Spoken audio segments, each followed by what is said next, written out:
I believe Lyla's here. I'm letting some more folks in. Yeah, she is. I let everyone know that we're going to begin shortly. I'm just letting in a few more people because, you know, it's getting bombarded now. Everyone's logging in.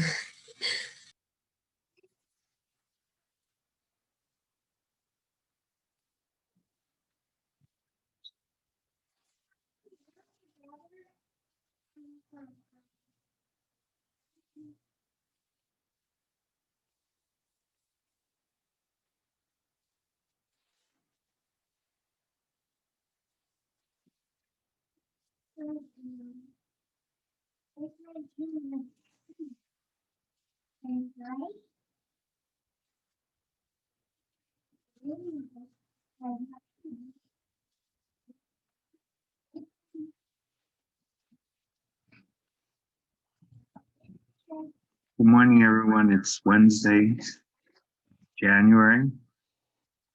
I think it's the 13th. And we're happy to have you with us here today for the SLA Annual Winter Workshop Series 2021. This is day 3, our morning session. For those of you that are joining us for the first time, this is an annual event that we've been doing for the past 12 years. This is the first time we've had the privilege to do it virtually. I think over the last 2 days, we've had some pretty inspirational messages. I think some leadership development has happened. And you may have found a couple of mentors that can help you along your journey. And the next 2 days will be as impactful, I believe, with some awesome speakers. And since my voice is in and out, I'm going to turn this over to one of our committee members, Tiana Cordero, and she will lead the proceedings from this moment forward. We got another group to do it. I'm glad to see you all here. If you have any questions, again, you can identify people by the WW committee on their name, and you can ask questions of any of those folks. Those are the people who worked on this project, and they can give you any information you need. All right, enjoy.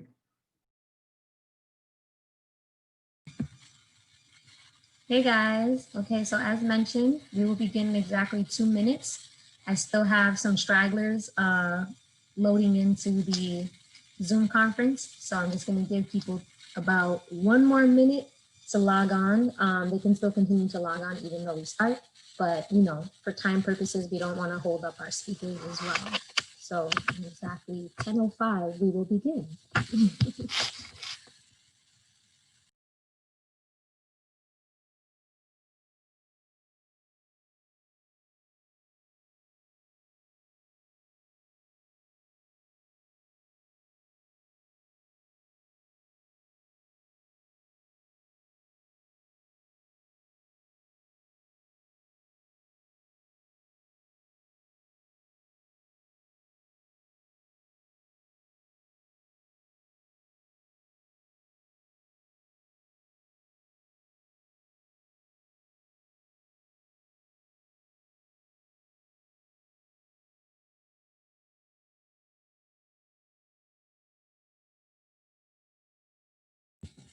Okay, it is officially 10:05, guys. I hope everyone is feeling a little energized and we're ready to start the day. Today, I will be introducing Isabel Nereva Sanchez, who will be presenting one of our speakers today. And Isabel has been part of the Leadership Academy for the last 2 years. She is a mother of 2, and she is a current Hostos student, and she will be graduating soon. So congrats to Isabel. And without further ado, Isabel, you may go ahead and present your speaker.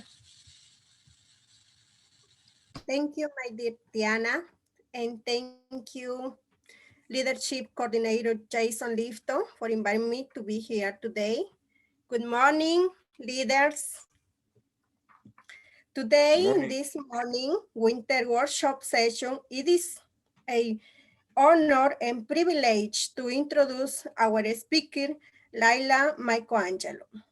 She is inspiring, motivate students and not only students and everyone, not only inspire and motivate. She's hardworking and dedicated to what she's doing because of her passion and inspire others.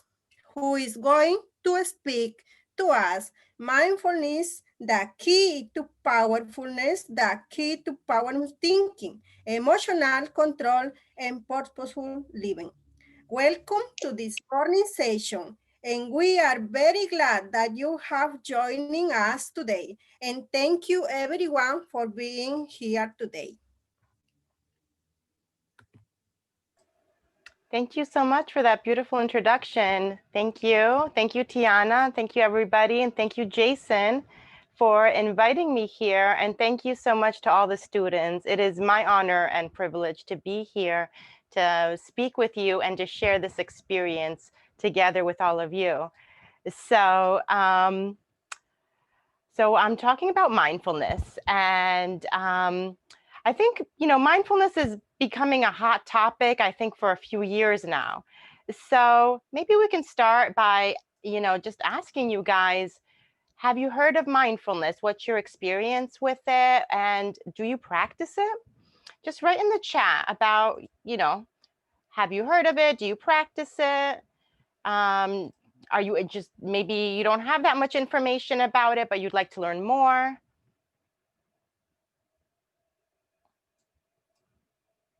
Okay. Oh, nice. We got some people practicing. Some people want to learn more. Beautiful. Oh, great. Very good. Heard of it, but confused about the practice. Okay, we're gonna sort that all out for you. Very good. Meditate every day. Wow. Okay. Great. Excellent. So I'm gonna share my screen over here. And we're going to do a lot of interactive things together. I'm going to give you a lot of exercises to do together, like practices. Okay, so I can't seem to be sharing my screen. Am I allowed to be given the capability to share my screen? Yes, you are. Just give me a moment. Sure. Let's see if we made you a co-host. Ah, that's the issue. Okay. You are a co-host now. Let's just enable your settings.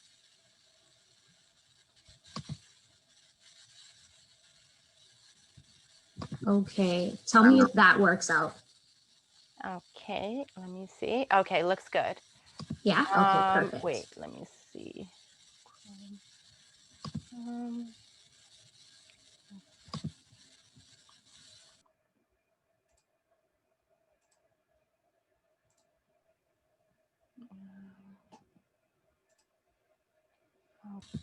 Okay. Okay, this is great. We can see your screen, Lyla. Okay, oopsie. Let me just start from the beginning. Get a sneak peek there. Okay. Okay, so mindfulness, the key to powerful thinking, emotional control, and purposeful, living. And, these are not goals per se of traditional mindfulness, but using the practice of mindfulness, these are like amazing side effects that you get. So just letting you know. So this is a beautiful image, I think. It evokes a lot of, just serene emotions. So let's start off by, what is mindfulness? If you could just describe it in a word or a couple words or a sentence, just throw up in the chat what you think, how you would describe mindfulness. I'm not seeing, am I supposed to see the chat when I'm sharing my screen, or is there a way I could do that?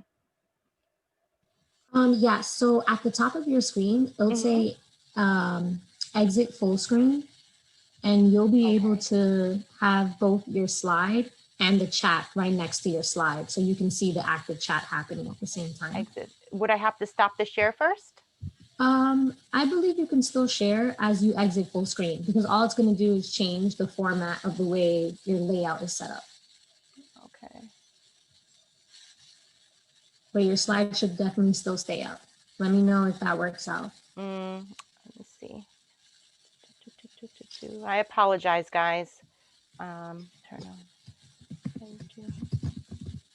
Yeah, I can't. I'm not seeing how to do that. And our video is just playing along on its own there. The top where it says view Okay, options. I got it. I got There's a it. little Great. drop down menu for sure. No problem. Okay, awesome. Thank you and sorry. No, no worries. That's what I'm here for. You're welcome. Okay. Oops, just lost it.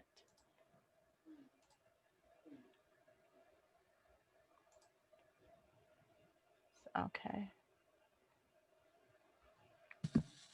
Ooh, Lyla, we're looking good. We're at 50 participants so far, and we still have awesome. people coming in. Okay, it looks like I lost it again. I'm so sorry. Oh my goodness. No worries. You just go back up to view options at the top, and you click the little drop down menu and just hit exit full screen, and you'll be able to still see the chat. View option. But so far, we have some people said that for them, mindfulness means a clear mind, to meditate, awareness, being careful, a peaceful mind, optimistic but critical of your actions and experiences. We have peace, awareness of your emotions and surrounding, being fully present, concentration, peace, silent with myself, being fully present. We have keep calm / focused, no matter what is happening around you, aware and focused. So a lot of similarness in the responses. Yeah. Yeah. So a lot of that stuff is great. And mindfulness, if you really want to just sum it up, it's kind of like, I like using the term like being like a ninja with your not a ninja maybe, but a master of your focus. Wherever you want your focus, you can put it. If you want it to be, you know, on your experience of what, whatever experience you're having, if it's your body, if it's something that you're doing, if it's a thought that you're having, if it's a problem you want to solve, whatever it is, you're able to manipulate it like that. Okay. And that's just a very succinct way to put it. But traditionally, mindfulness is bringing your awareness and attention into the present moment. So awareness refers to your consciousness, what we're aware of as, you know, as human beings, our consciousness. Attention is focused awareness. Ooh, Lyla, you accidentally muted yourself for a second there. Okay, sorry about that. We heard you up to attention to awareness. So attention is focused awareness. And so we want our attention and our awareness in the present moment, because that's really where we only exist. We're not in the past, we're not in the future. It's the place where we can make anything happen, where we live. Create and affect change is the present moment, right? So the past and future are really imaginary. They really exist only in our minds. Excuse me. And when they're visited, a lot of the times they're visited with regret, worry, and other unpleasant emotions. So our bodies are always in the present moment, whether we want to or not. We can't time travel yet. So mindfulness is about bringing our minds into the present moment and choosing where we put our awareness. So mindfulness is a way of life, and I've been practicing for over 1.5 years, and I'm still learning. So there's always more to learn, there's always more to enjoy, there's always new surprises. You can always get better. So even though better is not really like a goal, but okay. So now we're going to assess our mindfulness real quick. So where is your body, guys?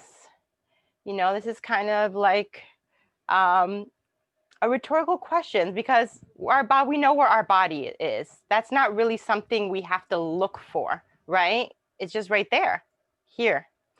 And then where is your mind is kind of a trickier question. You know, our brain is in our heads, but our mind can be anywhere, right? the past, the future, or is it here with your body right now? Okay, you can write in the chat where your body is, your mind is right now. And then assess, where is your mind usually? Because right now you're trying to pay attention to a presentation. You might like this lotus flower here. It's more likely than not it's going to be here with your body, but usually where is it? Do you spend 50% of your time here in the now on a regular general day, and maybe 25 in the past and 25% in the future? Like, write it out. Where do you think on a regular day is, where is your mind? So now we're gonna start with our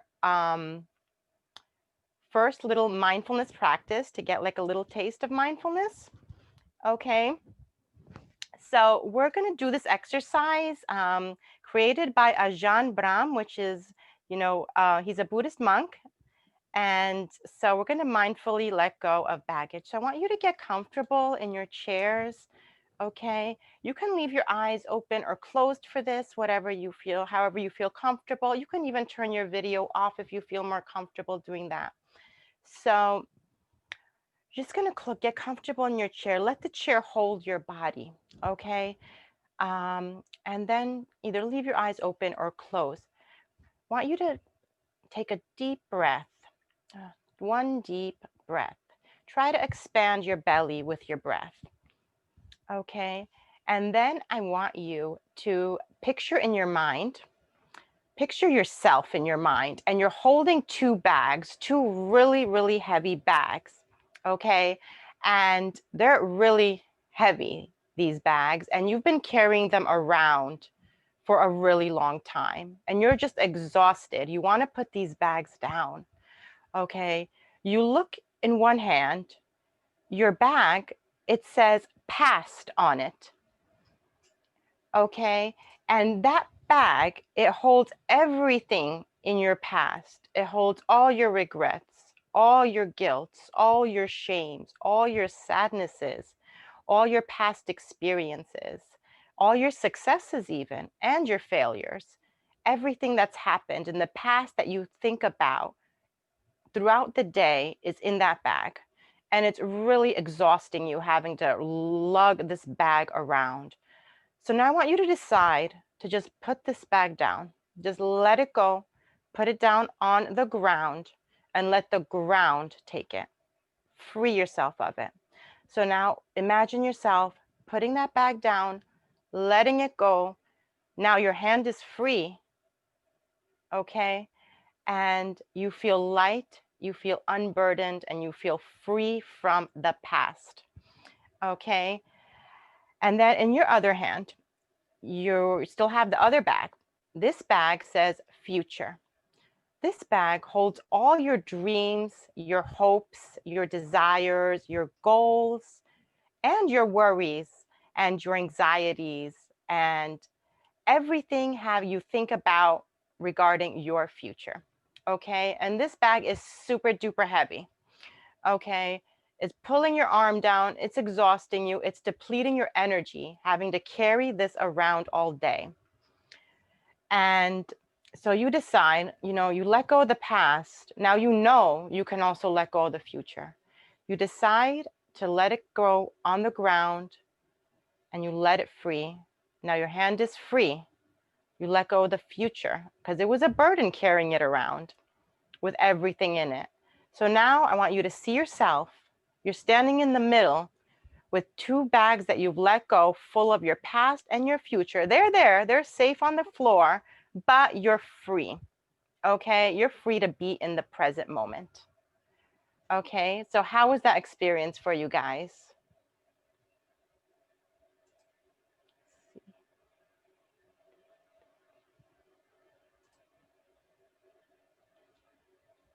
Okay.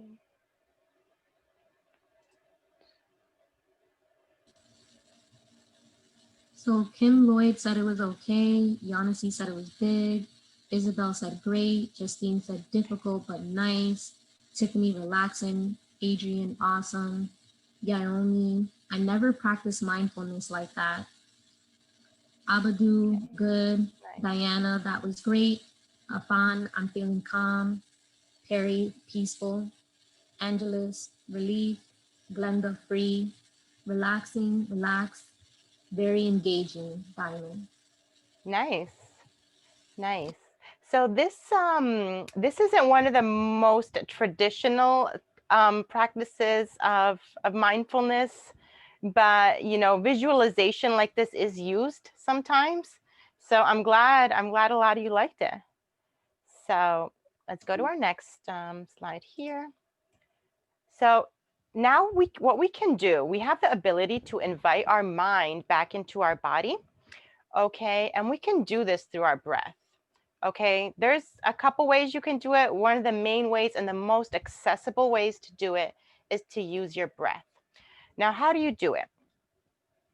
So again, I want you to get comfortable in your chair. Let the chair hold your weight. And with this, you don't really have to change or alter your breath in any way. You can leave it the rate and the depth that it is, okay? What you're gonna do is just, you're gonna take your awareness, your energy of focus, and you're gonna put it into your breath. You're inhaling, you're exhaling, and everything in between. How do you experience your breath, your breathing in your body?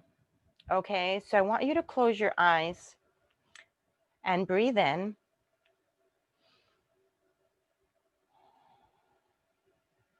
So there's a lot of sensations you can tune into with the breath.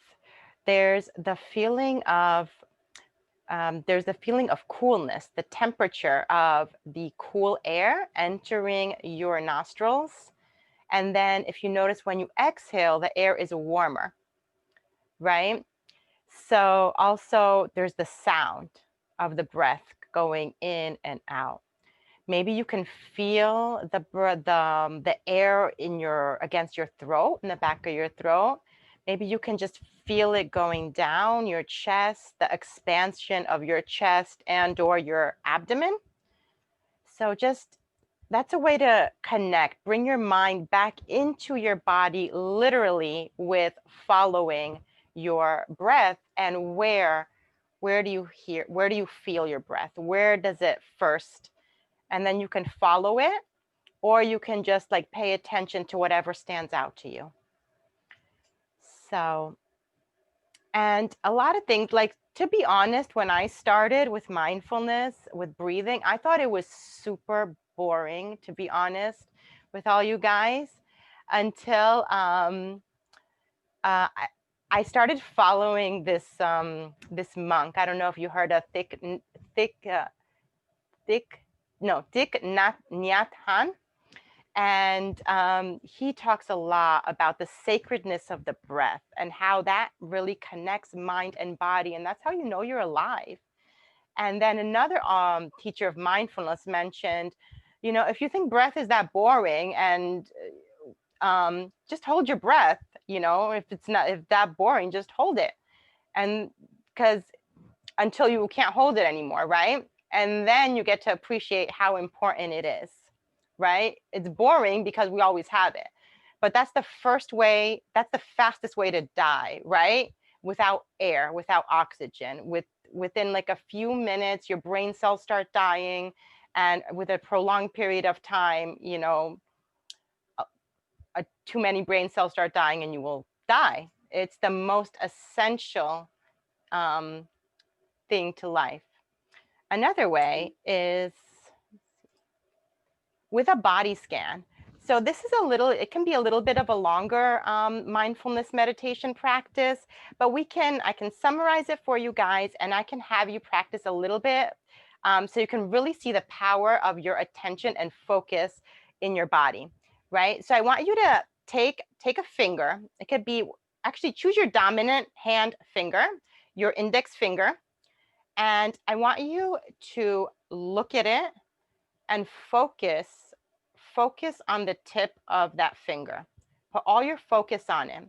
Okay, we're going to do this for a few seconds.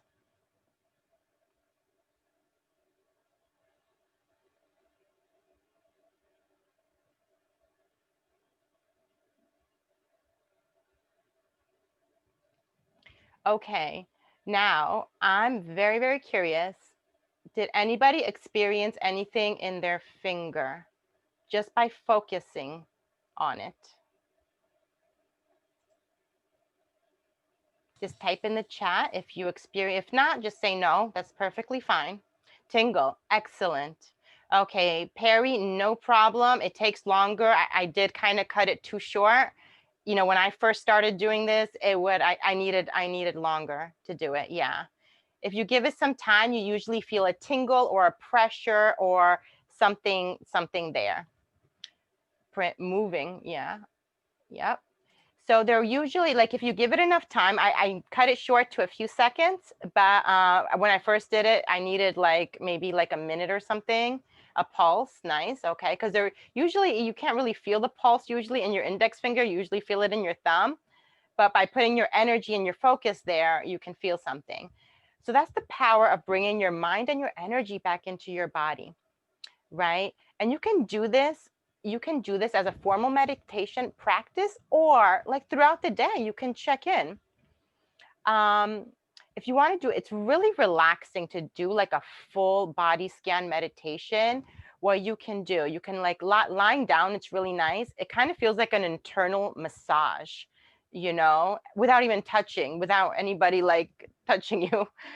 So you imagine like you put your focus, just like you put your focus in your finger, you put your focus from systematically starting from your toes. You can start with your big toe and you go to your little toe and then on one foot and then between your toes and then on the other foot, and you go up your legs and then you go up your hips and your abdomen, your stomach, your chest, your back, you know, your neck, your shoulders, your arms, your you can do your ears, and it's pretty much whatever, wherever you feel like putting your attention. It could be one day you want to put it in your eyelash, why not, you know, and you can feel what it's like in your eyelash. Anything you can think of. There's no right or wrong. It's just a curiosity where you put your focus, right? And how you feel your body. You want to put your awareness in your body and see what it feels like. Actually, people with this has been used on people with chronic pain. And it's helped a great proportion of them to be able to tolerate their pain.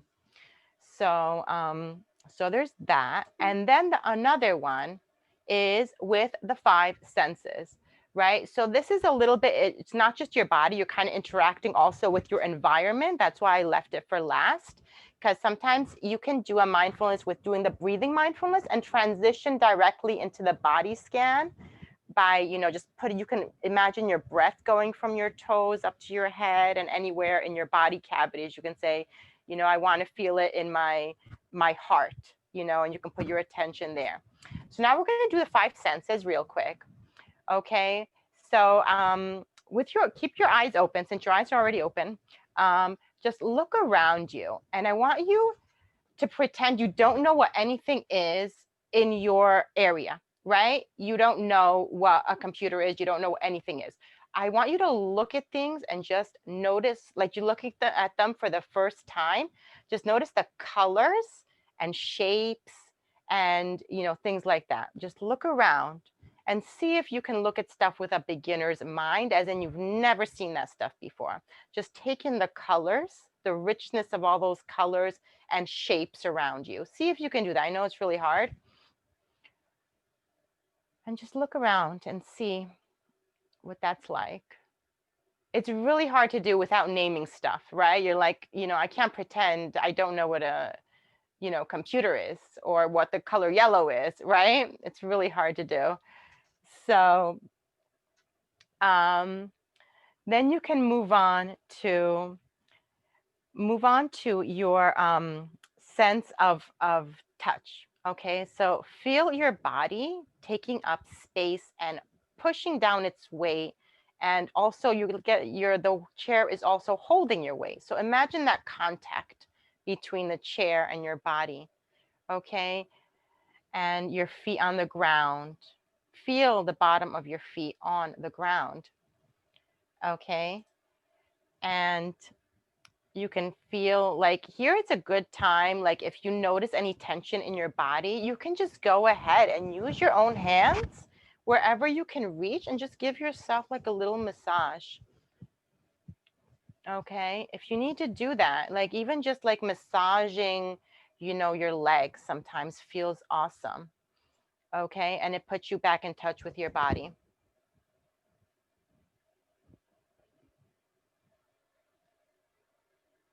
Okay, so and then you can go on to your other senses. Can you smell anything in your area? I can't smell anything in my room. I should have sprayed something nice, but also the taste in your mouth. I mean, who thinks about their taste in their mouth really, unless you know you're eating something? Just check into the taste that's in your mouth right now. Is there toothpaste from brushing your teeth in the morning? And then just another thing is sounds sometimes are really hard to hear and not label. See if you can just open up your awareness and let sounds in without saying, oh, that's the clock, that's the electricity, that's the computer, that's whatever. See if you can just like hear them. So, I was thinking that I don't know if you guys wanted to go into breakout rooms to discuss this, because I also have a lot of other material. Maybe we can go in a short breakout room and like, I don't know, is that even possible to do here? Yes, that is. Yeah, okay. How many students you want to do to like a room? Do you want like a group of 4, a group of 3, or How like many? just pairs? We have 50, 57. Okay. Um, maybe keep it to like maybe like 5 minutes or something. So maybe is it possible to do like groups of 2s or 3s, 2s maybe? Or is that too many rooms? No, that's fine. We can do groups of 3s. Okay, cool. And then you guys can just discuss how this experience was for you. Was it weird? Was it uncomfortable? Was it annoying? Did you like it? Was it too basic for you? Are you more like advanced in your meditations? Um, so just and discuss which one was your favorite. Which one was something that maybe you would do on your own at, you know, on your own time. And yeah, just discuss your experiences with them.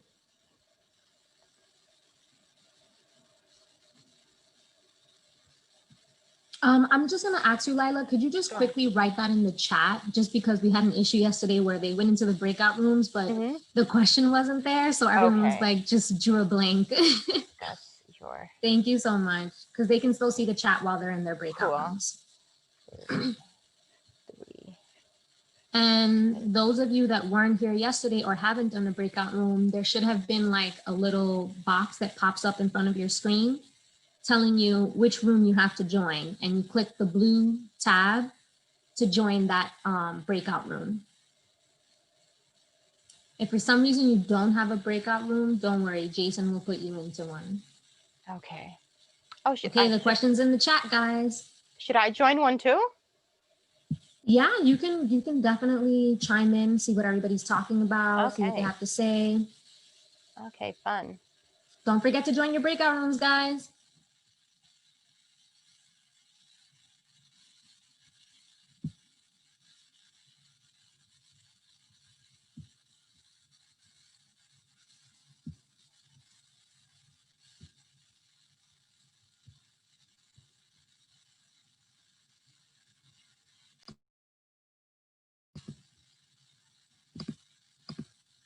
Okay, Jason, you have a few stragglers.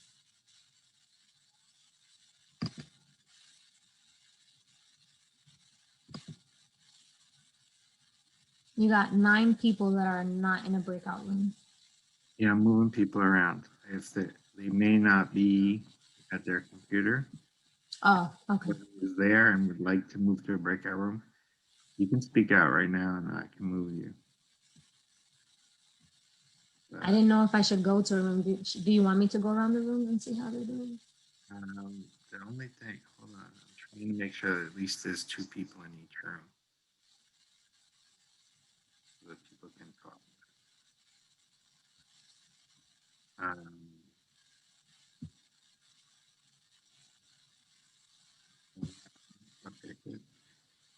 So Sandra just joined us. You want to throw her into a breakout room? Hey, Sandra. you should show up somewhere, right?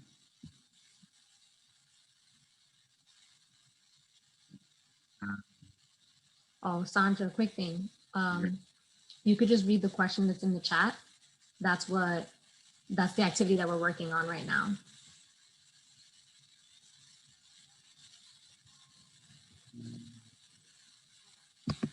One,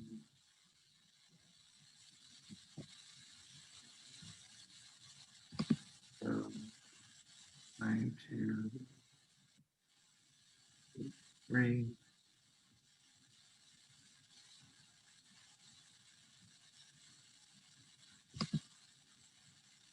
Most people in 11 are not there. I think we have a few people who are just like on idle. They're not Yeah. next to their computer. Okay, would you ask Lyla if she wants to move around? Miriam said that her computer kicks her out of the breakout room. Could you throw her back in one? Yeah, as soon as I see her.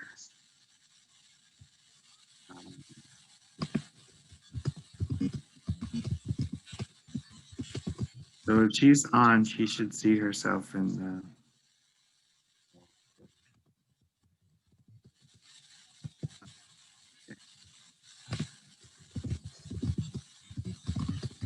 I'm gonna move her to this one.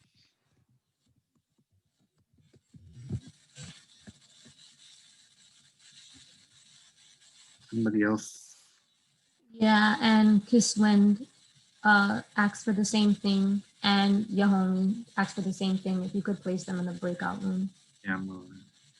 This one to 13. You said Yohani? Yahomi Martinez.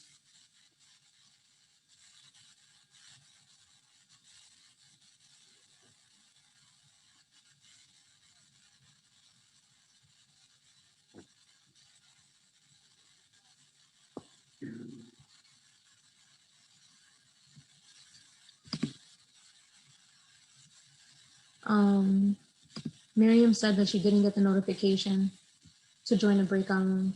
If she's there, maybe she can look. I don't know how you see it when you would know better than I. Oh, she's in the breakout room? Yeah, she's in the breakout room. Maybe you can. Let me see if I can go visit her real quick.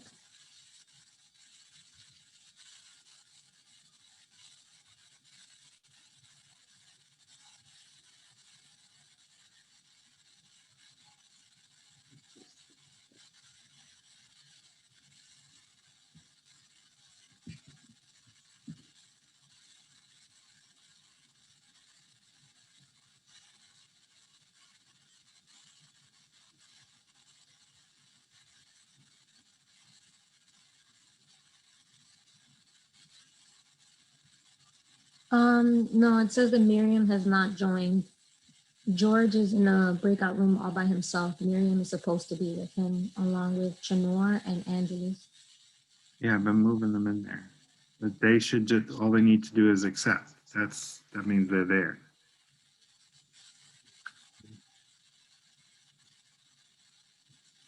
I wish I had the notification, but now it's not good.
Okay, so I think we're all back. Yeah. Yes. Okay. So can I joined you. Okay. So can I go right back to sharing my? I can go right back. Okay. Nice. Okay. All right. So next, so why? Um, I think you guys are a big mindfulness lot. So, but still, we'll go over what mindfulness can do for you, right? Not really that, it's there to do something for you, just the experience. Like we said, mindfulness is like a way of living, but still, these are like side benefits, if you will. They're like side effects. This will happen when you adopt this way of life, or even when you just start practicing a little bit. So you get freedom to live in the present moment, like we talked about already. Our mind is like being pulled to the past and to the future and whatever. And by practicing mindfulness, we practice living where we are. There's also developing self-awareness. This is huge. So we're not just mindful of our breath and our bodies and our senses and our environment, we're also mindful of our thoughts, our emotions, our reactions, our impulses when something happens in our world and we feel like, oh, I want to do this, I want to say that, whatever. And we get to when we pay attention to those things, we see patterns emerging, and we get to see what makes us feel what happens, and then our reaction to that. And that really gets you to know who you are and what makes you tick and what makes you feel what, right? And also it'll maybe like your goals. It might help you reevaluate your goals. You might be, oh, I wanted to, do this, and, now I want to go, I still want to do that, but I want to do it in this direction or something, or maybe you'll change them all together. So it's really, really excellent for self-awareness. So also respond to experiences. This comes with self-awareness. Being able to respond to experiences with deliberation instead of automatic reactivity, because as humans, we have evolved to be be habitual. It helped us survive. Like it did. It saved our lives. It saved our ancestors' lives. So now we're also used to that's in our brains to once we learn to react a certain way, we keep doing them. And sometimes that doesn't serve us, especially in the modern day and age. It doesn't always serve us. So, but with mindfulness, you get to, be in the moment and make a decision as to whether, yeah, maybe that habit, this pattern, this quick reaction is good in this moment in time, or maybe it's not. Maybe, my boss snapping at me and my anger is, that evolved for self-protection. Anger evolved for self-protection. Maybe it's not so useful to respond aggressively to my boss or my professor, right? So there, with mindfulness, you're able to make that decision, right? Because you have that information. So, okay, let's carry on. Okay, manage stress and anxiety. So also, anxiety is like, it's a physio. We're going to talk about anxiety a little later if we have time to get to it, actually. But the main thing I want to say is we don't want to fight against anxiety, because when we fight against anxiety and any unpleasant emotion, it actually makes it kind of hang on harder to us, right? Because the thing is, emotions are there to give us a message, right? And when we're ignoring them, they're kind of talk louder. They want to scream at us and say, hey, I have something to say. All you have to do is, if you consider emotions like a little child, like a little puppy or something that just wants to express itself, even if it's painful, you just want to hold it and honor it and respect it and be with it and hear what it has to say. And then after that, it usually leaves once you give it time and space to express what it is, what it wants to tell you. Okay, so that's the thing with anxiety and other emotions. There's other things to do. There's a lot more, but that's really, really basic and fundamental. And if you can do that, then, you know, you really got a leg up. So then consciously choose a life that has purpose and meaning for you by really realizing what it is. By being mindful and self-aware, you realize what it is that makes you happy, what it is you value, what it is you really want out of life, what it is you want to do in the world, right? So by paying attention, that just kind of comes into your awareness. You see patterns, you're there living, and you get your messages, okay? So, and you get to choose. Um, so cultivate compassion for yourself and others. Compassion, kindness, that's a huge part of mindfulness. If you ever listen to one of these monks talking, they're just like so peaceful. They exude peace and serenity and love and compassion and kindness.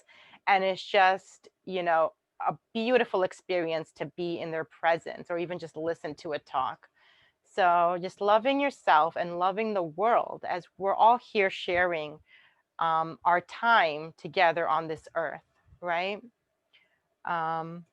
Improve your relationships and communication skills. We're also going to cover that a little bit later. Hopefully we have time. But really being in the moment, and compassion and relationships go hand in hand, right? Because when somebody does something you don't like, you don't want to see them as a bad guy. I know we've evolved to see people as bad guys to protect ourselves, actually, the bad guy and the tribe, you know, the ones who are for us and the ones who are against us, right? So, but we want to break out of that because we don't really need that anymore, right? So, and your communication skills. Foster patience and enjoy peace. You know, patience is really, it kind of like comes naturally when you practice mindfulness, because you have to be patient to like follow your breath and do these things and listen to your emotions and listen to your thoughts and all that stuff. So, and when you have patience, you have peace, like it naturally follows. And appreciate the simple pleasures and wonders of life as well. Like how often do we, you know, look at enjoy the sunset, the colors of the sky, the moonlight, you know, simple little things, right? Like the seasons. Let me tell you, I used to not hate, but maybe hate, strongly disliked winter, right? I didn't like the cold. I didn't like the naked trees. I thought, you know, I'm like, I love the green leaves, and then they were naked and I didn't like them. So, but now I've learned to appreciate, you know, even something like the tree branches, without the leaves, you really see the shape of the branches, and they're really intricate and beautiful and unique. Every branch where it breaks in the shapes that it makes is really unique. And if you just look at it and follow it, it's just a beautiful work of art. And I've like, now when I take a walk or even look out the window, like I look at the naked trees and I see it as a gorgeous work of art instead of, you know, an ugly naked tree. So characteristics of mindfulness. So curiosity, this is huge. You want to know. Curiosity is, you know, just wanting to know about something, right? Why does this work like this? That's how everything evolved. Science, math, everything from curiosity. Want to be curious about our experience. Okay, we want to be curious about why we feel the way we do, why we think the way we do, why we react the way we do, right? And then you want to be open to, Tú no dejas cercana ahí.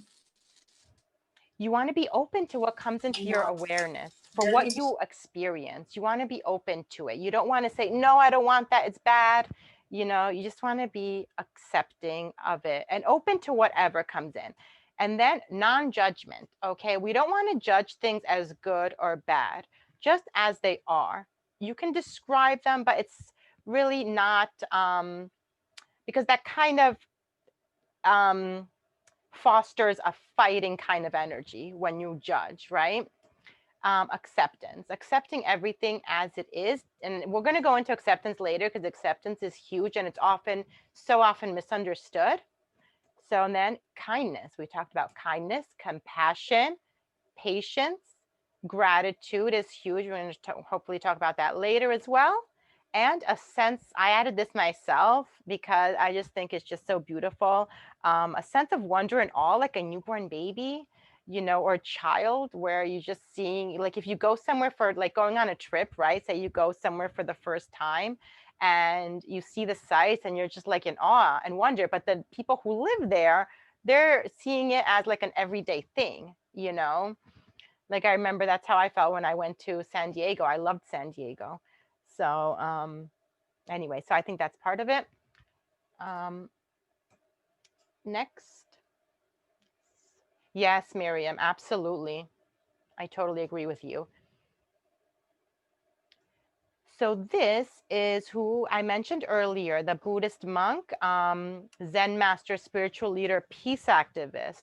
I chose him because I feel like he exemplifies and personifies all the characteristics so beautifully and dispels so many myths about mindfulness. So I can't pronounce his name properly, Thich Nhat Hanh. So these are some of his. Here he is with Oprah, with Martin Luther King. Now this is a story. Okay, and he's just so peaceful if you look at his face. We have to walk in, these are some of his quotes. We have to walk in a way that we only print peace and serenity on the earth. Okay, oopsie. Our own life has to be our message. Mindfulness is dwelling peacefully in the present moment and responding to events with compassion. Okay, so fear, anger, and despair are born in the ground of wrong perception. Okay, so I was going to play this, if I may, maybe just a little bit. I don't want to spend, we're not going to watch the whole thing. Okay, hold on. Okay, can you guys hear it? Play it first. Can you hear? We can hear it. It's just very low volume. Oh, it's Is there very, any way you can just share your sound? There's an options in the Zoom setting. yeah, I shared my sound, but I don't know how I can increase the sound. I don't know if this, and tell me if this makes a difference. Join me for a rare and Yes, that made a difference. Okay, great. So we'll put it from the beginning. Okay, guys. Martin Luther King Jr. nominated him for the Nobel Peace Prize. Join me for a rare and enlightening conversation with the legendary author, peace activist, and Buddhist monk, Thich Nhat Hanh. I wanted a place for people to go every Sunday to wake up. Thought-provoking. Oh, you couldn't have said that better. Eye-opening and Oops. Ooh, I apologize.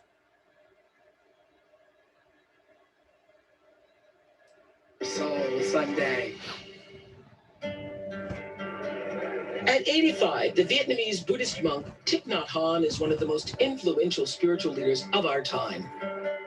Thich Nhat Hanh, or Thai as the students call him, Thai means teacher, is author of more than 100 books. A copy of his Living Buddha, Living Christ never leaves my bedside. His spiritual journey began at the early age of 7, when he felt the calling to become a monk. But this monastic has always been active on the world stage. In the early 60s, horrified by the escalating civil war in Vietnam, Thai spearheaded one of the great nonviolent resistance movements of the 20th century. Martin Luther King Jr. took notice and spoke out against the Vietnam War for the first time at Nhat Hanh's urging, and later nominated Thich Nhat Hanh for the Nobel Peace Prize. In 1982, Thai established a monastery and retreat center in France, where thousands of followers still flock every year. He lives there today, devoting his life to mindful meditation, helping people to be passionately present in the here and now. What a treat it was to finally meet Thich Nhat Hanh on one of his trips to New York City. Well, thank you for the honor of talking to me today. Thank you for that. Already, just being in your presence for a short time, I feel less stressed than I did when I started out the day. Less stressed because you have such a peaceful aura that follows you, that you carry with yourself. Are you always this content and peaceful? This is my training. This is my practice.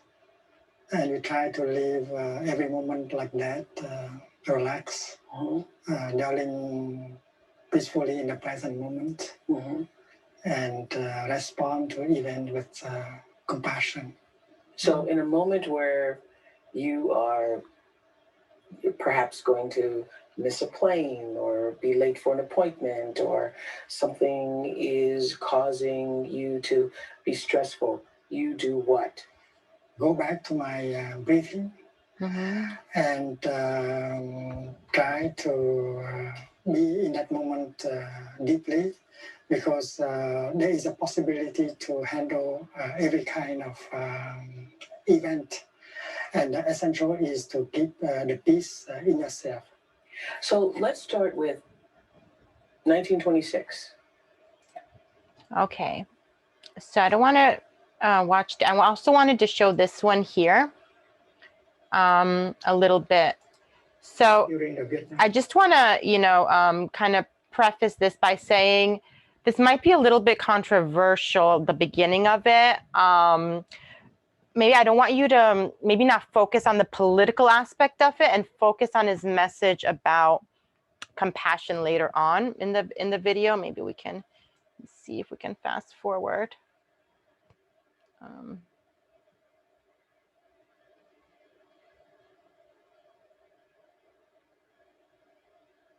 Okay. So he was the point is, mindfulness is not passivity. Is he was an activist peacefully during the Vietnam War. He's Vietnamese, and there was a civil war before the war with Americans, and he did not choose a side, and he wanted it to end peacefully.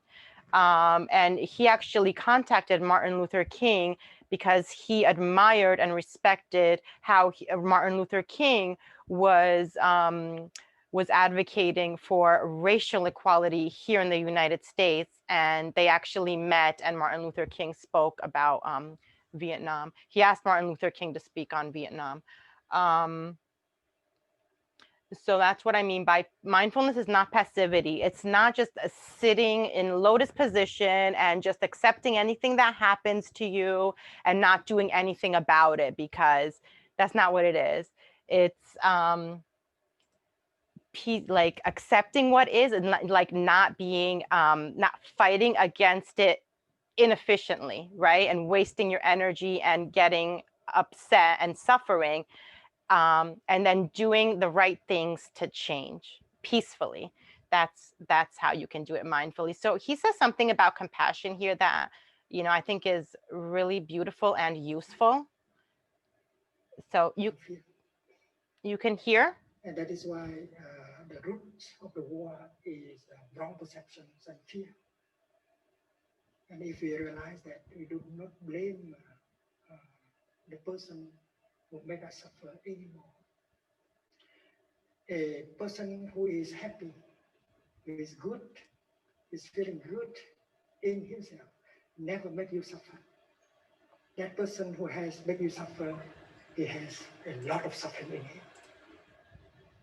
That is why if you recognize the suffering in him and see him as the object of his own suffering, he has been in a kind of environment that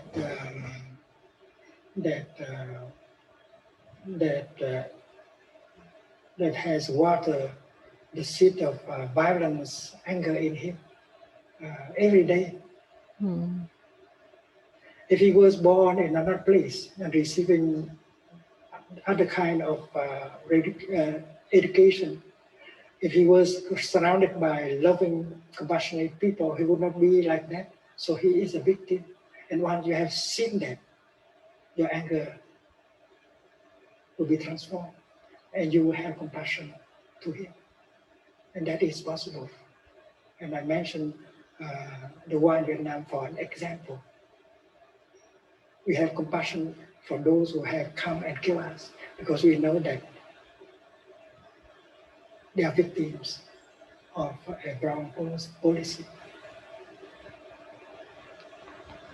So that that isn't he explained just so beautifully how we can regard anybody who hurts us willingly or unwillingly, you know. And I don't really think anything is done 100% consciously and willingly. If people were 100% conscious, they couldn't hurt. That's one of my beliefs. But anyway, people who hurt us, to have compassion towards them, because if you think about it, if someone is at peace and happy and okay with themselves, they're not going to be hurting people, right? That means they're suffering. To be saying something that's hurtful, to be doing something that's hurtful, they're suffering. They have some level of suffering, right? If you can think of it like that, you can forgive, have compassion. Doesn't mean you're condoning if someone did something that hurt you, you're not condoning it and saying, oh, it's okay, you know, you can hurt me and, you know, it's fine. It's not that. It's so you can have peace within yourself, okay? And be able to like live without being angry, because anger is it's an energizing emotion. It has its purpose, but going too long, it's a destructive emotion also. So next, so we talked about acceptance a little bit, which acceptance first and change follows. And acceptance is not resignation or approval of a situation or even forgiveness of someone who's done wrong, who you perceive as done wrong. Acceptance is like a peaceful understanding that the situation is as it is, you know, the current situation or even a past situation that you're thinking about. It can't be undone because it's, you know, it has happened. And being unaccepting of the situation causes an internal struggle, an unease, and suffering. Suffering can be considered as fighting against reality. So there's the thing that you consider the problem, and then your problem with the problem, right? So it's like problem compounding problem, and then, you know, it feels bad, worse. Accept that whatever you disapprove of cannot be changed by any degree of anger or non-acceptance, right? That's not going to change anything anyway, feeling bad about it. So come to peace with what has already come to pass, then you can work to change it if possible. And you're working from a place of peace and a full cognition, right? Because when you're involved with anger and resentment and all those types of emotions, that decreases your ability to think clearly and put together a plan to problem solve effectively, right? So next. So this is a little bit about how, you know, how we talked about mindfulness being bringing your mind where your body is, which is always in the present moment. So, and we also said that mindfulness is bringing your awareness into the present moment. So I kind of use those words like that on purpose, because the awareness is, you know, I made up that term meta mind because I think it kind of describes it really nicely what the concept is here, your awareness. So if you've ever noticed, you can check into your thoughts. So you're not your thoughts, because you can check in at any time and listen in. So so it's like your thoughts are running, like you wake up in the morning, right? And there's no button that you press, okay, start thinking now, or your dialogue in your mind doesn't wait for your permission to, start rolling, right? It just happens. This is physiology. This is how the brain works. It's always having thoughts. But then there's who you are. Your awareness can drop in and see what's happening in your mind, what's happening in your body with your emotions, your physical sensations, and everything. That I call the meta mind. And that is what you use to focus your attention wherever you want it. That's like your magic wand, your true self, if you will, like your your essence, your consciousness is this observer that can watch in. Because how many times have you were doing something, right? Maybe like a mindless task maybe, and you didn't even notice that you were having thoughts, right? And then you're like, oh, I was just, I was just lost in thought. Like you were in class, right? Or at work or something, or driving or whatever, washing the dishes. And then, your mind starts going, but you did not initiate that thought process. It happened, and then you kind of caught on like midstream somewhere. And then we're like, oh, sorry, I lost my train of thought or whatever, especially if you're in a conversation, right? So how many people have experienced that? Because I experience it still. I do experience it. I'm not going to lie. So does you guys, yeah, just right, like, yeah, if you've experienced that, because this is like everybody experiences it, really. It's not, it's a human thing. It's how the mind works. It's how the brain works. Train of thought. There you go. Yeah. So it's, yeah, it happens to everybody, even the monks. They just, I guess they can just catch it earlier. So you are not your thoughts, since you can observe your thoughts. You are not your emotions. Your emotions are actually biochemistry. You're not your circumstances, okay? And you're not your past. You're not even your body, your genetics, any of that, okay? So all of these are transient and dependent. They're dependent on something. Your consciousness just is. And it's perfect as it is, right? So the only thing that remains ever present is your consciousness, your awareness, that ethereal, intangible you who is always watching non-judgmentally. This meta mind, or meta self, if you will, can step back and observe your thoughts, emotions, experiences, as if it's a separate entity, independent of experiences, independent of opinions, right?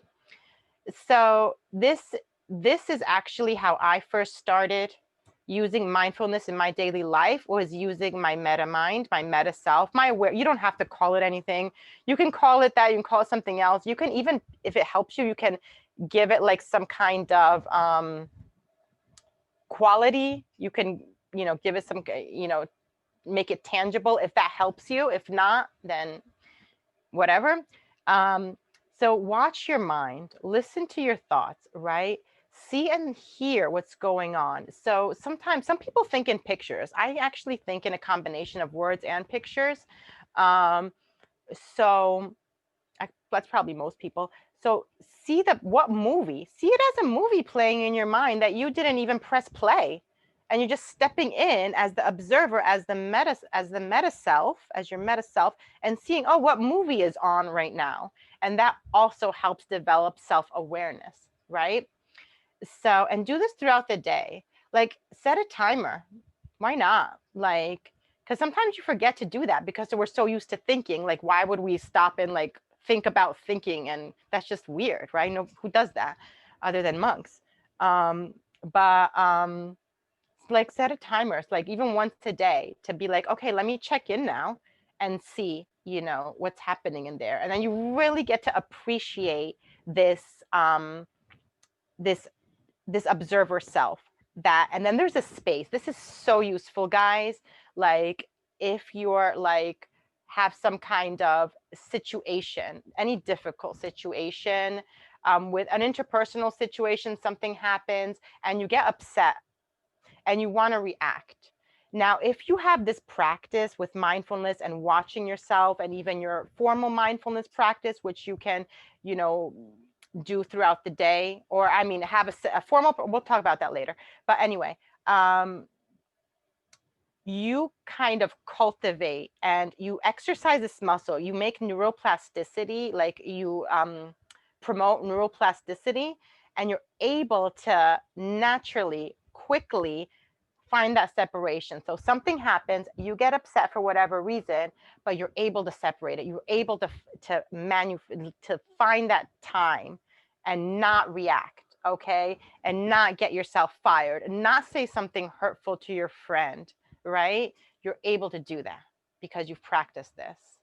Okay, so this is the first step to gaining control of your mind. And you can do this, you can set aside 5 minutes a day to just watch your mind, and you can do it throughout the day, right? You can do both. I do both. So if you can observe it, you can change it. If you choose to, you can keep it. You might be happy with what's happening. You might be happy with some stuff. That's your choice, but it's your choice, you know? So observing your thinking is called metacognition, thinking about thinking, right? You probably heard that before. So, and this is what I talked about before, which is invoking your meta self during difficult situations by creating that space and observing what's happening instead of reacting to what's happening. Okay, so this is the mindfulness meditation practice and mindfulness throughout the day. So we can have a mindfulness practice, like a meditation practice where, you sit down and, be with your breath or your thoughts or whatever for a certain amount of time.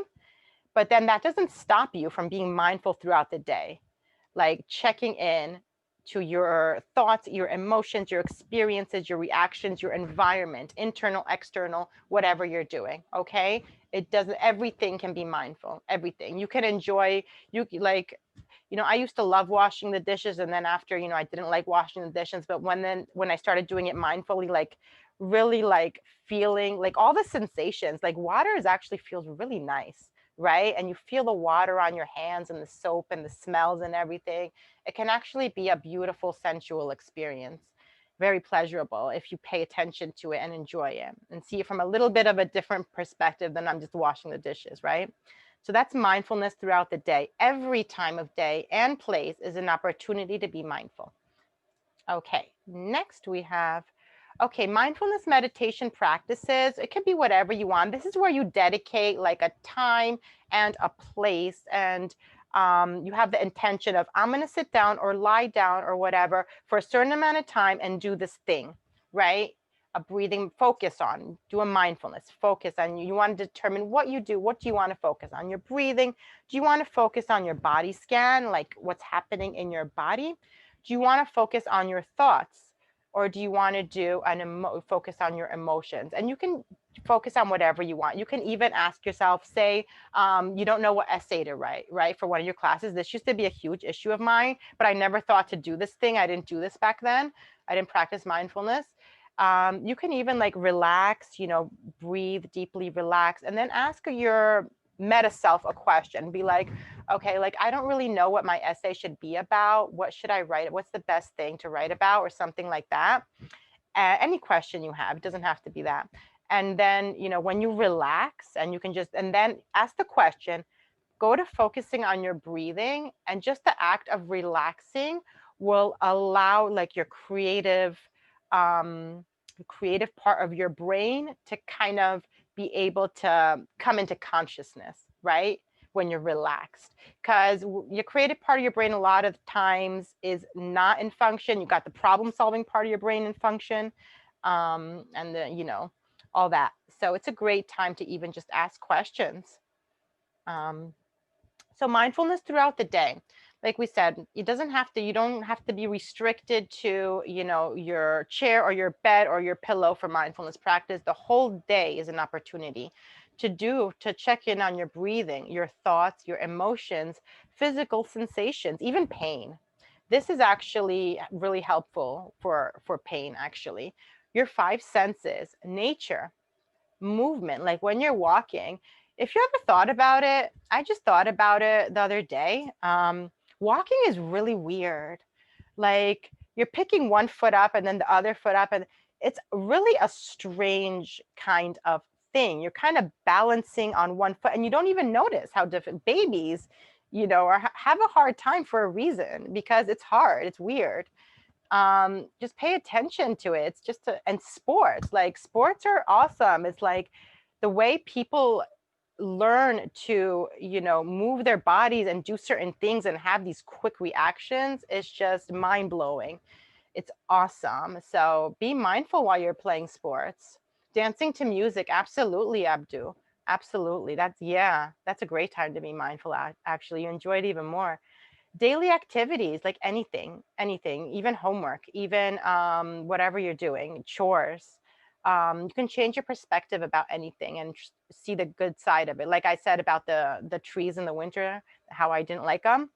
So, and then this is huge, guys. This is huge in self-awareness, experience of events, your thoughts, emotions, impulses, and reactions in response to events. When you can be mindful here and see, why did you respond the way you did? Why did you feel the way you did? That is like, that's how you're going to gain your self-awareness. Something someone said to you, like whatever happened in the day, someone said something to you that you didn't like, something you witnessed, and you're like, oh my, I didn't, that made me feel a certain way. Check in. Where do you feel what? What do you feel? What does it feel like? And what thoughts did you have as you were feeling it, or before and during and after? What did it mean to you? And any difficulties that you're having. This is huge for self-awareness. Next. Okay, now we're getting, see, this is anger. I was going to put all the different emotions, but I gravitated towards anger because, believe it or not, guys, I used to be like a really angry person, like a wild animal. Seriously, when I was young, when I was really out of control, and I was very angry. I had it's a long story, I'll keep it short. But anyway, so I was angry about stuff that happened in my past, right? And then I kind of mixed it up with my values. My anger got mixed with my values, which I had a value of, I always had a value of people being kind to. So even when I was angry, I was like the manners police or something, something really crazy. So I really valued kindness and being considerate of people, being considerate of one another. So, and like if somebody was rude in front of me, whether it was to me or someone else, they were going to hear it because I did not tolerate that. I was, going around, I was like, being mean should be against the law. And I was, I'm a tiny, you can't really tell, I'm a tiny person, guys. I'm only 5'3". And I was walking around like I was 7 feet tall. I was really angry, ready to fight at the drop of a hat. So, and putting people in their place. That's what I thought I was doing. I thought I was putting people in their place. But it was really my anger mixed with my values. And when I use self-awareness and mindfulness to become aware, when I use mindfulness to become aware of that,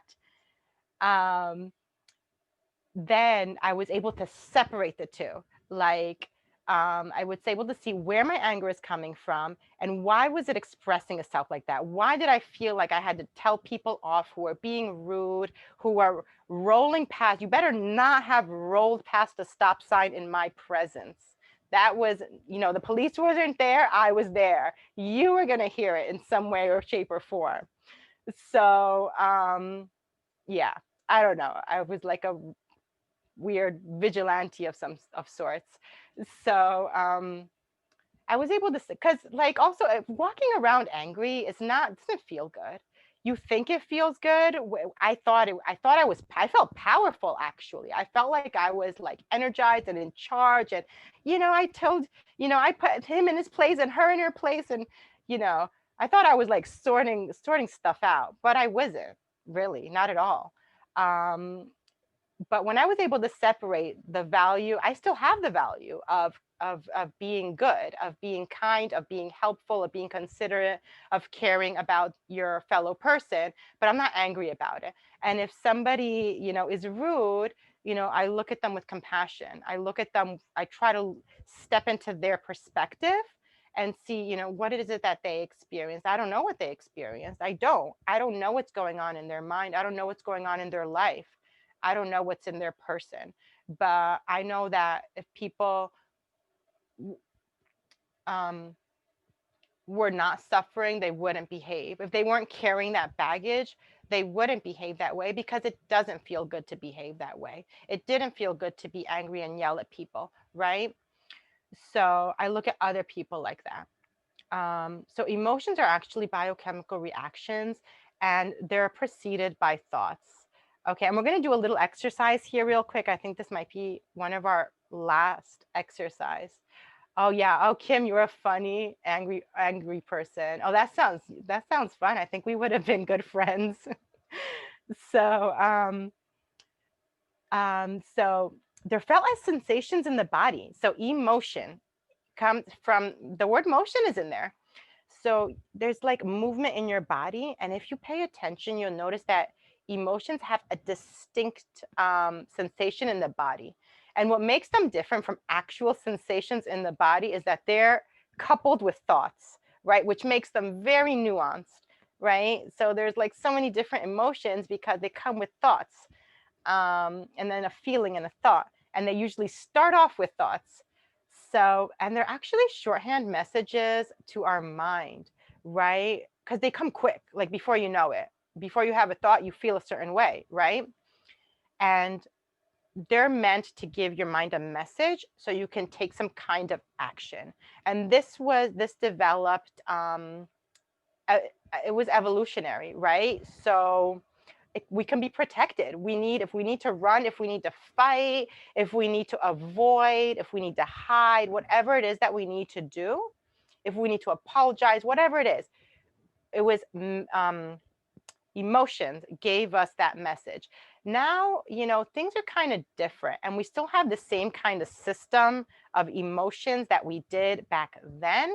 And we're not in like survival mode anymore. We don't need to like fight and run and like be on guard all the time. But we still have that ancient system, which it was great in its time. So, guys, we're going to do a little exercise here.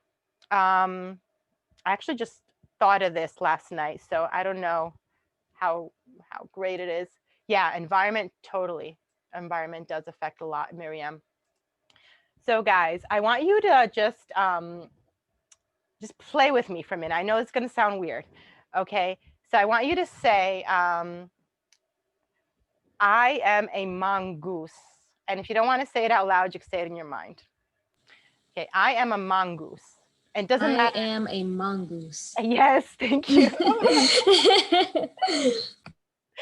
So whether you know what a mongoose is or not, how did that make you feel? Just please, run it in the chat. How did that make you feel? Did it make you feel anything saying I am a mongoose? Funny. Okay, cool. Okay. Is it because like a liar? Okay, because you're not a mongoose. That makes sense. That's like probably the correct answer. So but like, okay, so let's try another one real quick. What about I am a sheet of paper?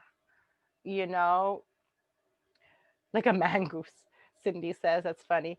So like when you think of something that you have, okay, let's contrast it. Before we go into explanation, we're going to contrast I am a mongoose. I want you to say something like, I am a rat, or I am a snake.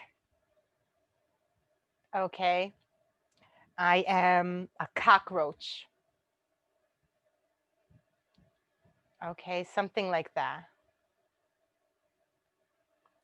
Did you feel anything when you said that you are one of those other things? The second, a rat, a cockroach, or a snake? What happened to my... When I said roach, I immediately like thought like, well, I'm allergic to them. Oh wow.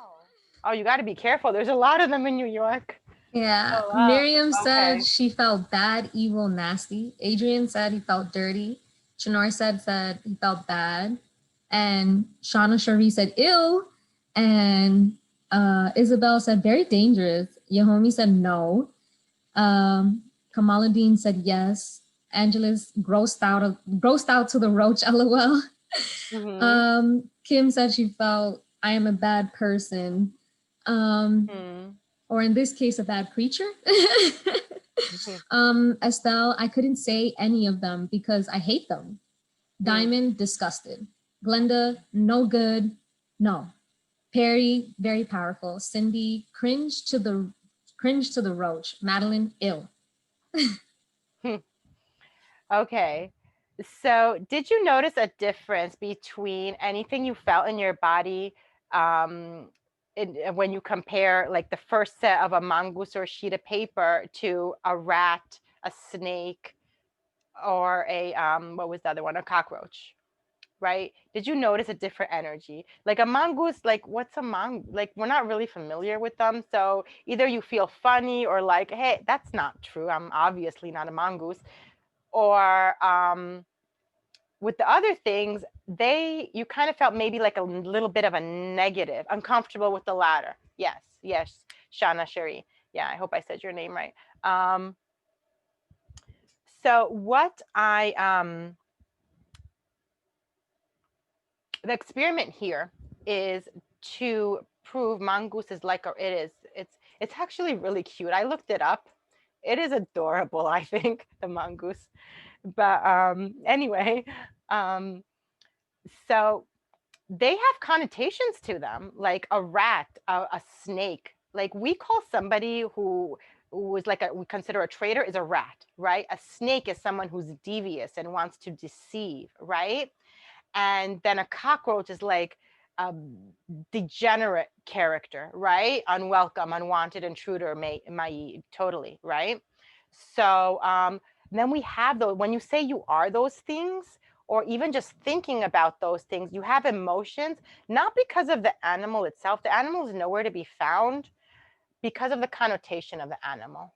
Okay. Ooh, Lila, I just don't want to miss this just because you like just said that. And Yeah. Martha said, would the feelings we had have to do with our experiences or just perception of the item? Okay, excellent question, Martha. So it's actually both. So experiences actually can shape perception, right? So you have an experience. So an experience is not as clear cut as we like to believe. An experience is actually multiple parts, which is actually exactly what I was going to get into. An experience of something is actually multiple parts. Okay, there's the actual event that happened, okay, of whatever it is, right? Say, what could the event be? Do you have one in mind, an experience, Martha, that you want to throw in the chat? Or should I just make something up?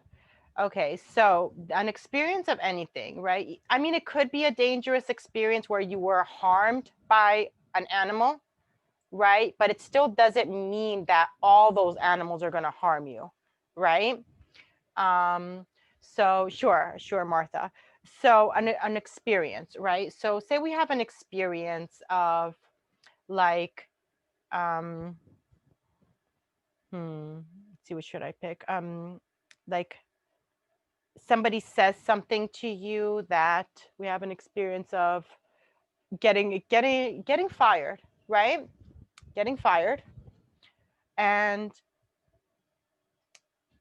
getting fired. And then we have all sorts of emotions about it, right? Whereas, you know, so the event of getting fired or somebody saying, you know, we got to let you go because you don't have the experience, we'd like somebody more experienced, let's say, for example, right? And there's that. So those are just words. And then you are having most likely a bunch of emotions, probably really crappy ones, happening in your body. And these are all biochemical reactions that are happening. And the event that happened, which is somebody saying you are fired, how the heck did they release all these biochemical molecules in your body? How did they do that? So there's a gap there, right? It's like, how did that happen? How did this event cause these reactions? Okay, now the gap. This is where mindfulness comes in super handy. Mindfulness kind of bridges that gap. It elucidates a bridge to what happened with the event to get to these release of these hormones with these feelings that I'm having, feeling like crap about myself, whatever they are. Okay. What happens during that bridge, during that gap, is an interpretation, is a series of thoughts, right? Which can be different. People are going to have a different series of thoughts depending on their past experiences, depending on their perceptions are usually based on past experiences, right? You perceive something, you have that mental architecture, like I put here, based on your past experiences. And this is all built for your protection. This is built for you to make sense of the world. Now, so the person who fired you, right? You could have any number of reactions, to be honest. You don't always have to have the same. And bad is not an emotion. So say somebody feels shame, for example. They feel like, oh, I'm not good enough. You know, why was I fired? You know, and they feel bad and embarrassed and like rejected. um, that's because they have these thoughts in their minds. They have these beliefs. They had experiences with being rejected, with shame, with feeling not good enough, with believing they're not good enough, and that's inside their mental architecture. Okay, and how does the mental architecture even get built? Through the way the brain works, which, you know, these are all my terms, by the way, guys. This is actually a mathematical term. I looked it up when I thought of the term for using it for like psychology, but systems of congruence, where you the brain needs to make patterns. It needs to take similar situations and make a truth out of them, make a fact out of them, a mental fact, as in, this is how I live, this is what I need to do, this is how I need to respond to this is true, this is false, you know, this is what I need to do in this situation.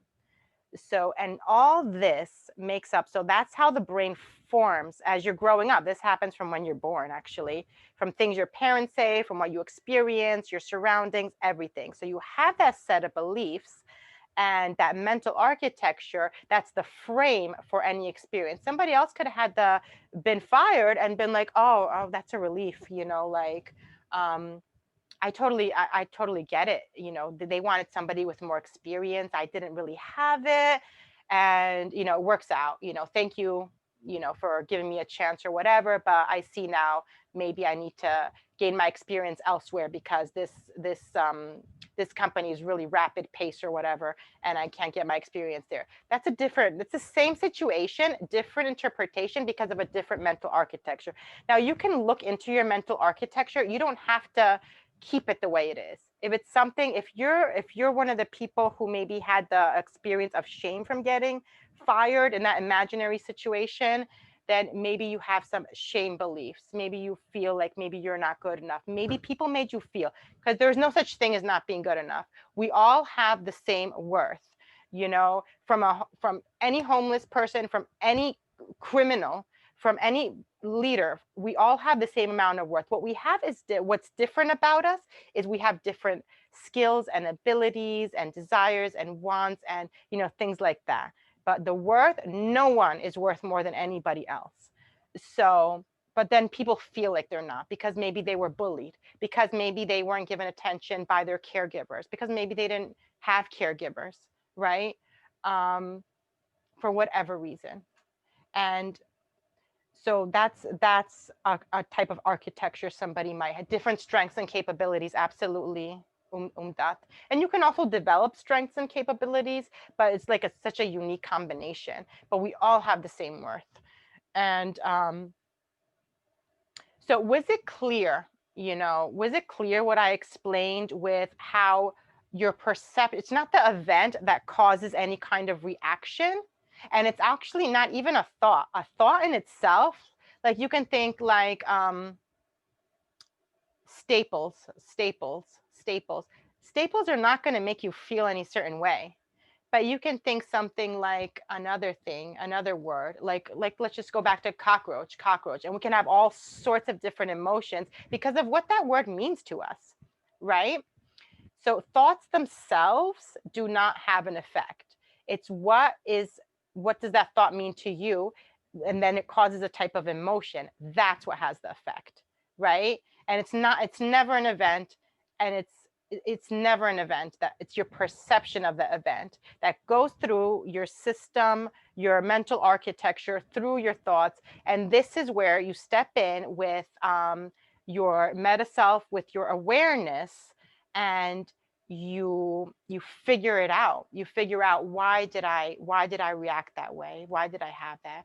And you just openly listen, to your thoughts, feel your emotions in your body wherever they are, and be honest with yourself. It's going to be okay.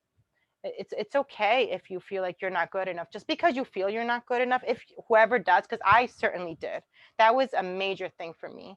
I really felt inferior. I had a very, very painful, extreme sense of inferiority and shame. So I came through that with mindfulness. Like, I'm a different person, Um, so this is powerful stuff. I just want to know if the how I explained that, and using the examples of the mongoose and the roach, did it help you guys understand a little bit about how it's not a thought by itself or an event by itself that causes any kind of emotion? What ties between that is the your perception and how your brain works. And that was all made for you to be able to function in the world. It was put there for reasons. So, but it doesn't have to stay that way. It can, if it works for you, you can keep it, absolutely.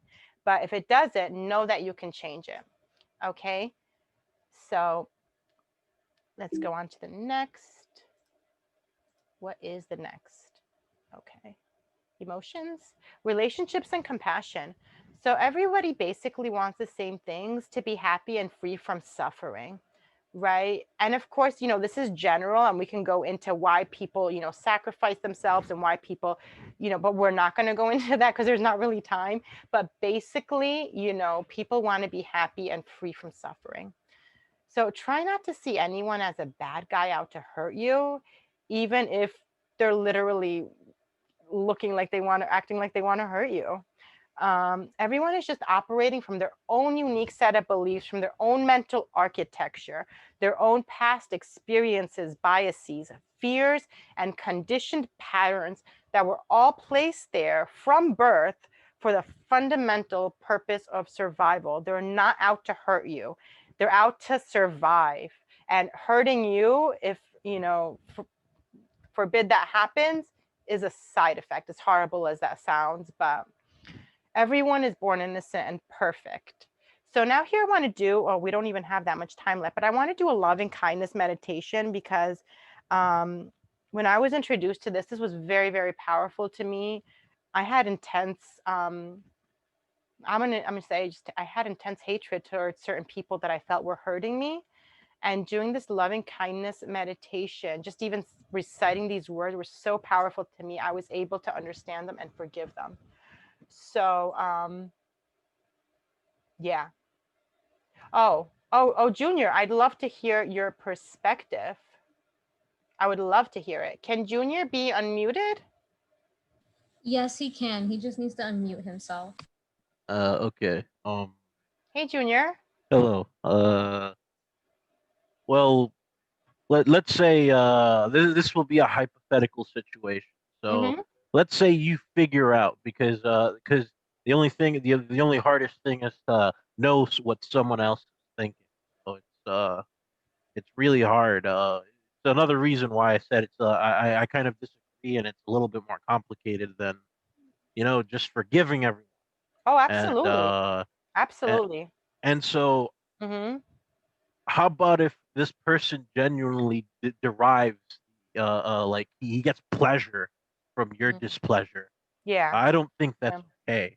No. I wouldn't condone such a thing, and I couldn't forgive someone who does such a thing when Mm-hmm. it's not for his own survival. For when it's for their own survival, I think that's fine, because we all here to survive. Mm-hmm.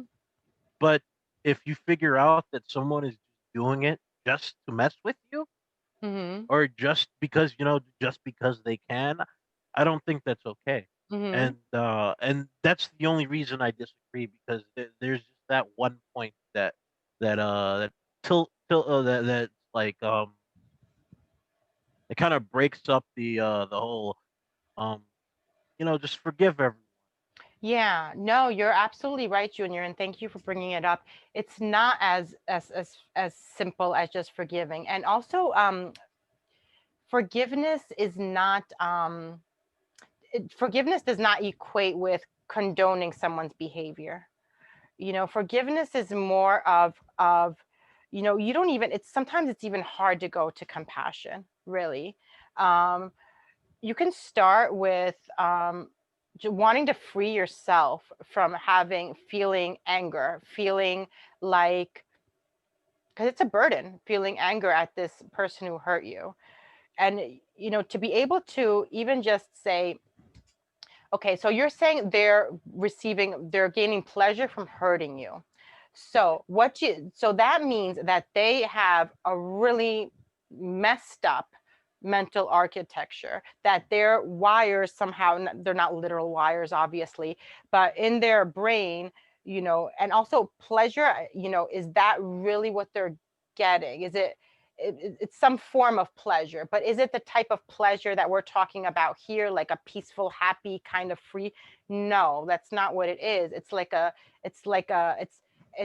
a very distorted type of pleasure, right? That comes probably abuse, if I was going to give my best guess. Some Yeah, it sort could of come from abuse. multiple factors. Yeah, yeah, Abuse yeah. could be one of them. Could be one of them. Yeah. Yeah. It could come from a lot of things. But the thing is, we don't really know. Like, I'm not going to I think say, that's the problem, really. yeah, We don't know, so it's we hard don't to know. pinpoint. Yeah. And because we don't know, you know what? Like, I'm saying everybody is born innocent and perfect. And again, that's my, can I prove it? No, I can't. Right. So, It's but fine. since It's your perspective. and let me tell you why, because I'll tell you why. Because we don't know what the truth is. Maybe some people are born, who knows? I don't believe it, but it's a possibility, right? So I choose to believe this for the simple, very simple reason that it makes me feel good and peaceful and helps me want to do good in the world.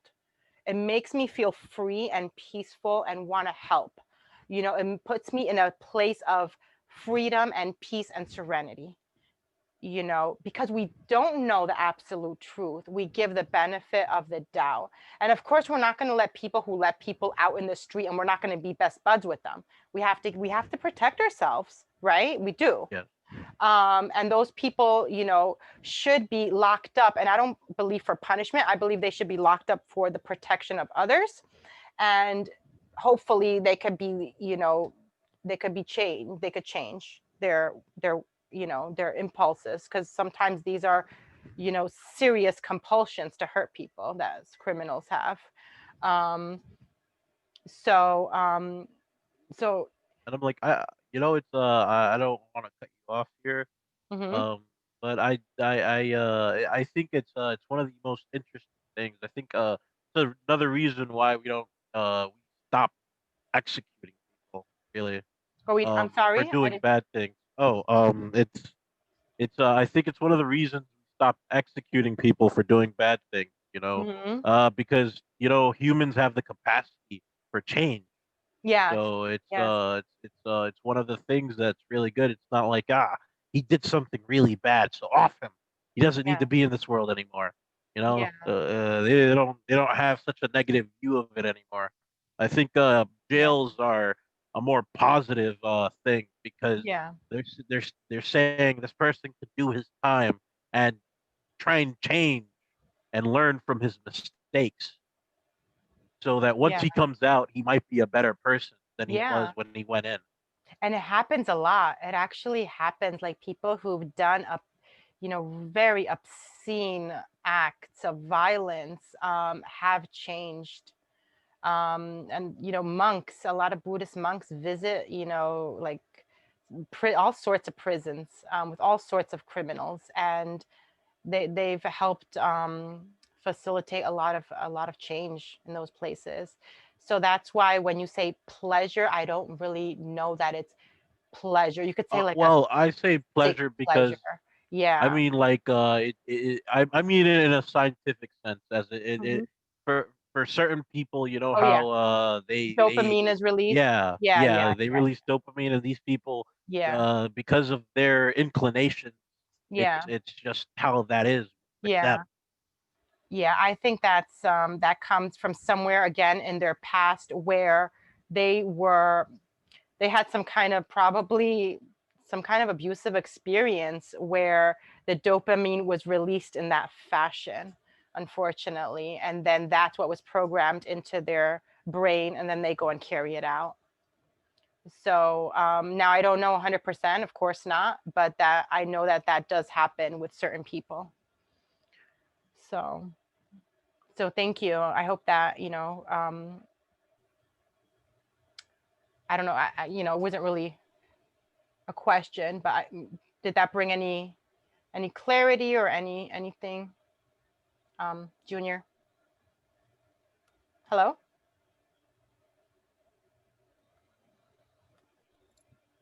Junior, are you still with us?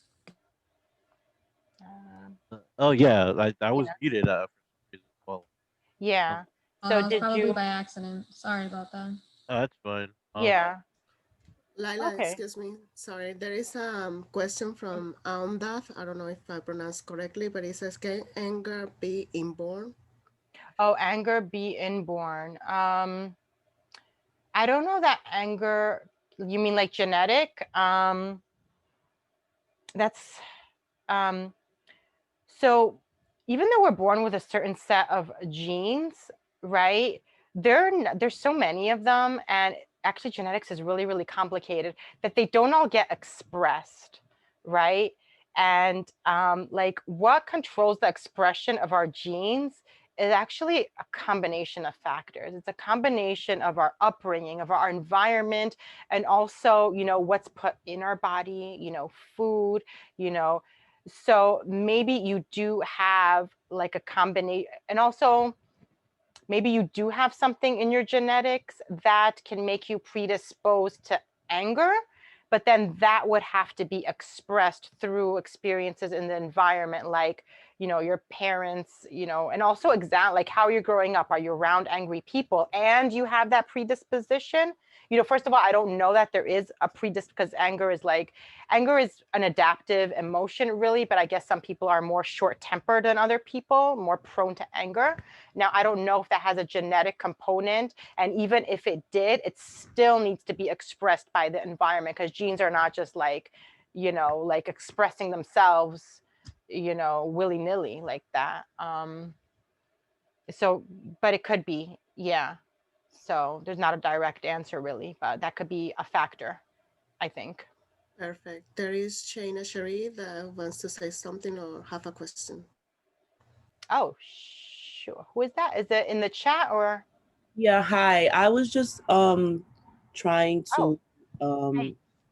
comment on what Junior was saying, Mm-hmm. and basically just how important forgiveness is, because a lot of times you'll be upset with the person for what they did for whatever reason it may be, and that is a burden to you. So as much as it does, I've been in positions where it does seem like the person is getting some type of benefit from like hurting me or being negative towards me or like putting their issues on me. When I like realize that it's their issue, whatever, for whatever reason it may be, and just like forgiving them and moving on with my life, it's so much better than like trying to figure out why this person is this way or why they're doing what they're doing. Because like if you like forgive him or forgive her and just say my peace is more important, you're just better off, because it's not our jobs to like, I mean, if you decide you want to be someone's friend and deal with that, that's your choice. But I just feel like it's not our jobs to figure out why someone is being the way they are to you, especially if you're trying your best to be positive and open to them. So the forgiving part is really for yourself. Absolutely. I love that. Yeah. Yeah, totally. Yeah. Thank you for sharing that, I'm sorry, what I don't want to pronounce your name wrong. Shauna Cherie. Shauna, oh, that's so pretty. So thank you. That's so beautiful that you shared that. That's definitely a very great way to live, you know. Because also, you know, there's a saying like, your opinion of me is none of my business. And also when someone behaves a certain way, it's not you, it's their thing, right? It's them, and then you're just receiving their whatever, right? So, and I love it that you want to choose your peace, you want to prioritize your peace above anything else, right? So thank you for sharing that. That was great. Lyla, we also have Estelle that has something to say about it. Oh, sure. Thank you. Can you hear me? Yes. All right. Yeah. I wanted to comment on this and add, you know, this is a very important topic that we are discussing. And the reason why I just wanted to contribute or comment, whatever that is, on this topic is when I heard Junior talking about, you know, how can you forgive someone that they're hurting you on purpose, and they are getting pleasure from it, you know, that is not fair, and all that.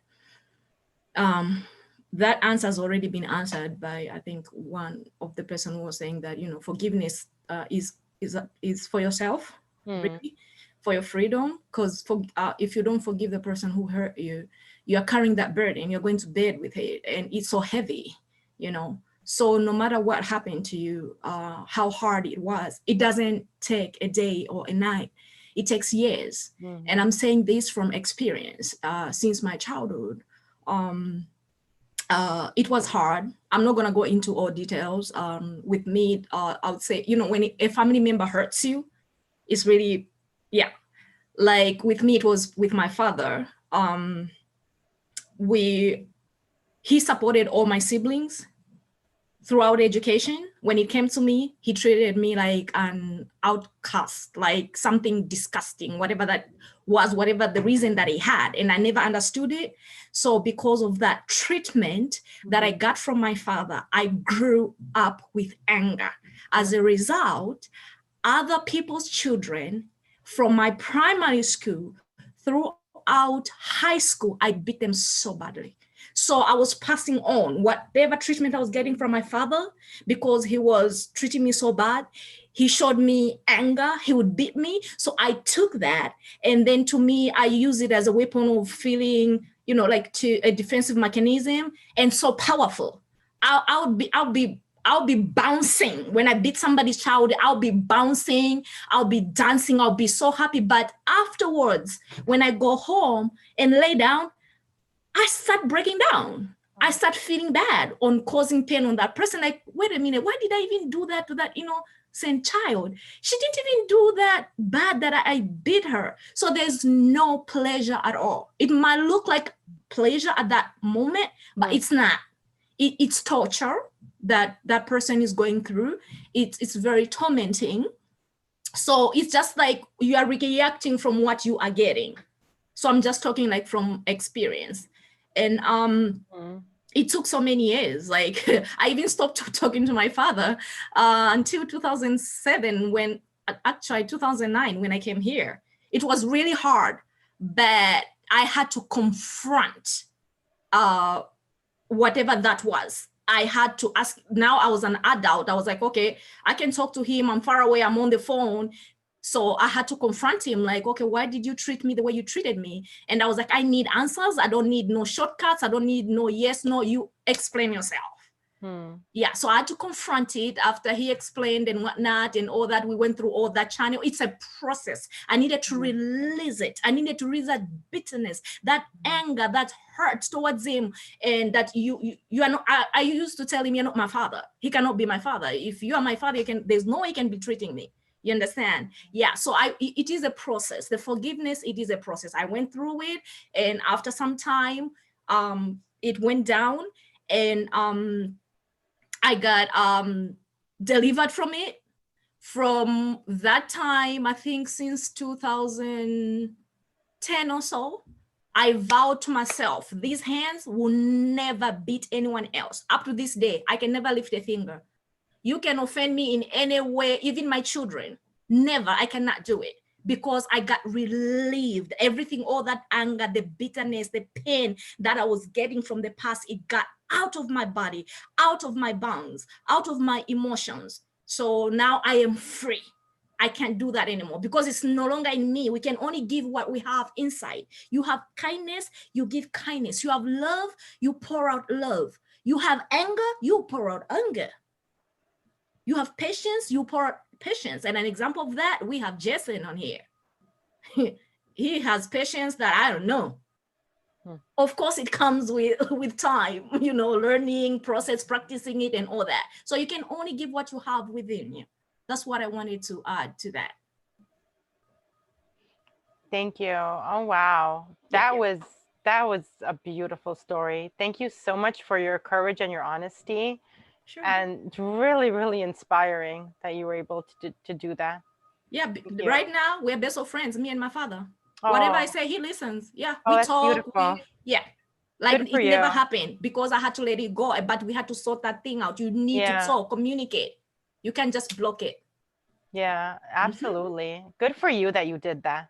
Good for you. That's amazing. It takes a lot of courage and work, because you had to also work through that pain and confront it. You had to look at it. Yeah. So that's amazing. Good that you pretty much, you know, that's a lot of mindfulness though, to be able, because you were aware of, you know, why you were doing what you were doing, right? And that's not pain-free. No. So, yeah. So thank you for sharing that. Okay.